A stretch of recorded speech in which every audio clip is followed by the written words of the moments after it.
দিল্লি, নয়ডা, ফরিদাবাদ, গুরুগ্রাম, গাজিয়াবাদ এর রাস্তায় কি আর লালু কালুদের দেখা যাবে না? কি এমন ঘটেছিল যে এত বড় ঘোষণা করলেন ভারতের সর্বোচ্চ আদালত? এবিসি রুল কি? শেষ পর্যন্ত কি কোনো নতুন সিদ্ধান্ত দিলেন আমাদের সর্বোচ্চ আদালত, নাকি একই রায়কে বহাল রাখলেন? এই কয়েকদিন ধরে সারা দেশ জুড়ে যাদের জন্য এত কিছু ঘটলো, সেই সব কিছু কি বুঝলো তারা আদৌ? এই সব প্রশ্ন দেশের প্রায় বেশিরভাগ মানুষের মাথাতেই ঘোরাফেরা করছে। আজ এই ভিডিওতে আমরা সেই সব প্রশ্ন নিয়ে আলোচনা করছি। আমি সংহিতা, আপনারা দেখছেন ন্যায় উইথ সংহিতা। চলুন শুরু করা যাক।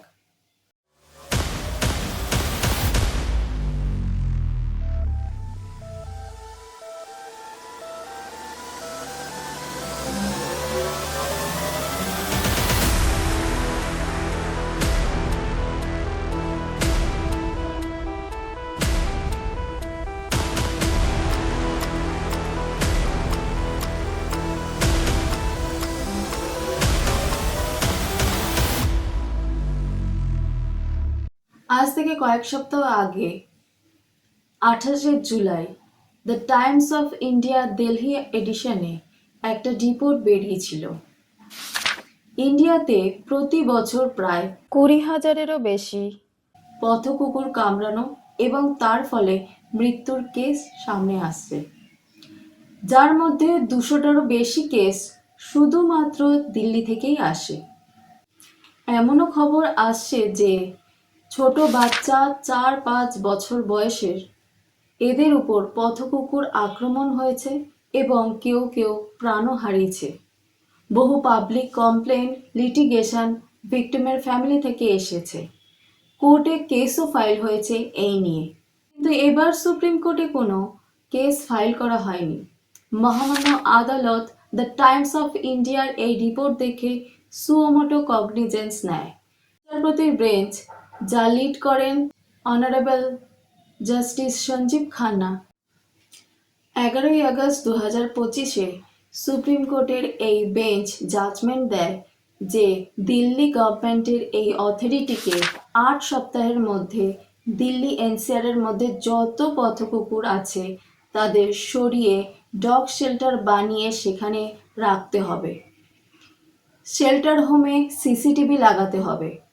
একটি হেল্পলাইন নাম্বারও তৈরি করতে বলেছেন অথরিটিকে, যাতে কোথাও পথকুকুর কামড়ানো বা র্যাবিস কেস সামনে আসে বা কোনো এলাকায় পথকুকুর হিংস্র বা ক্ষতিকর হয়ে গেছে, এই সব তথ্য যেন সাধারণ মানুষ সেই হেল্পলাইন নাম্বারে ফোন করে জানাতে পারেন। এবং ফোন পাওয়ার 4 ঘন্টার মধ্যেই অথরিটিকে সেই কুকুরকে নিয়ে আসতে হবে শেল্টারে। বাড়তে থাকা পথকুকুর কামড়ানো এবং র্যাবিস কেসের জন্য এই সিদ্ধান্ত নেওয়া খুব প্রয়োজন হয়ে পড়েছে। মহামান্য আদালত আর্টিকেল 21 রাইট টু লাইফের উপর বেশি জোর দিয়েছেন। আদালত আরও বলেছেন, যারা র্যাবিস কেস বা পথকুকুরদের কারণে মারা গেছেন তাদের কি আর ফিরিয়ে আনা সম্ভব হবে? এই সম্পূর্ণ প্রসেস করতে যদি কোনো ব্যক্তি বা অর্গানাইজেশন গভর্নমেন্ট অথরিটিকে বাধা দেয়, তবে সেই ব্যক্তি বা অর্গানাইজেশনের উপর স্ট্রিক্টলি লিগ্যাল অ্যাকশন নেওয়া যাবে। কিন্তু সুপ্রিম কোর্টের এই জাজমেন্টের পরেই শুরু হয় পশুপ্রেমীদের এবং কিছু এনজিওর প্রতিবাদ। শুধু দিল্লি, নয়ডা, গুরুগ্রাম, ফরিদাবাদ বা গাজিয়াবাদের রাস্তাতেই সেই প্রতিবাদ মিছিল থেমে থাকেনি। দেশের বিভিন্ন রাজ্য এই প্রতিবাদ শুরু হয়।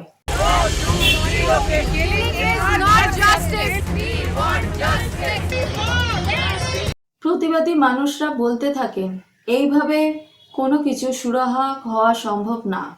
এর থেকে এবিসি রুল 2023 এর উপর গভর্নমেন্ট সহ সকলকে জোর দেওয়া উচিত।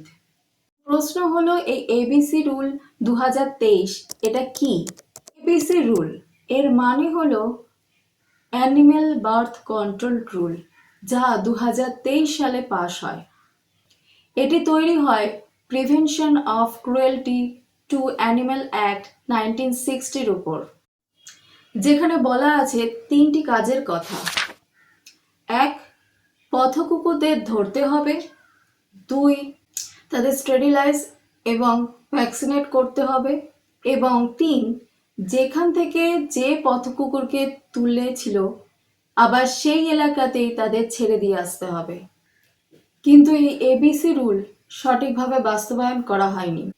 সঠিকভাবে বাস্তবায়ন হলে এখন এত বড় সমস্যার মধ্যে সকলকে পড়তে হতো না, যা পশুপ্রেমী মানুষ এবং কিছু এনজিওর প্রতিবাদে উঠে এসেছে। তারা আরও বলেন, এইভাবে সাধারণ মানুষের fundamental right article 19 freedom of এক্সপ্রেশনকে আটকানো যাবে না।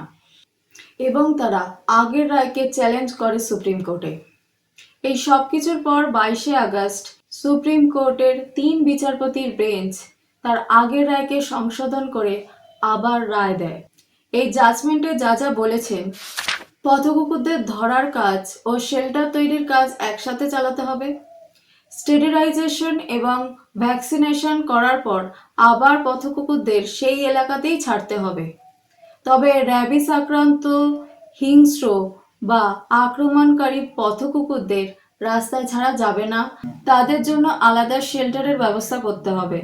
প্রতিটি ওয়ার্ডে কুকুরদের জন্য নির্দিষ্ট ফিডিংয়ের এরিয়া তৈরি করতে হবে। রাস্তায় যেখানে সেখানে খাওয়ানো যাবে না। নিয়ম ভাঙলে আইনি ব্যবস্থাও নেওয়া যেতে পারে। দেশের সব হাইকোর্টে চলা এই ধরনের মামলা সুপ্রিম কোর্টে ট্রান্সফার করা হবে।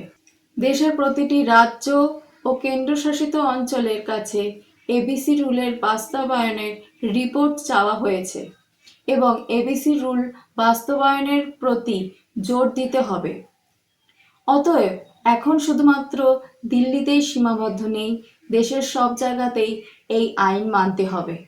এনজিও ও পশুপ্রেমীদের আর্থিক অবদান জমা দিতে হবে, যা পথকুকুরের উন্নয়ন কাঠামোর জন্যই ব্যয় হবে। 22শে আগস্টের এই রায়কে এখন পশুপ্রেমী থেকে অনেকেই স্বাগত জানিয়েছেন এবং একে বৈজ্ঞানিক ও মানবিক পদ্ধতি বলে আখ্যা দিয়েছেন। এই কয়েক সপ্তাহ ধরে এত কিছু ঘটল, যাদের জন্য সুপ্রিম কোর্ট রায় দিলেন। প্রতিবাদ হলো, আবার সর্বোচ্চ আদালত সংশোধিত রায় দিলেন। নিউজ পেপার, নিউজ চ্যানেল এই নিয়ে কত চর্চা করলো, কিন্তু তারা কি কিছু এর টের পেল? বুঝতে পারলো কিছু? এই ব্যাপারে আপনাদের কি মতামত তা আমার কমেন্ট বক্সে জানান।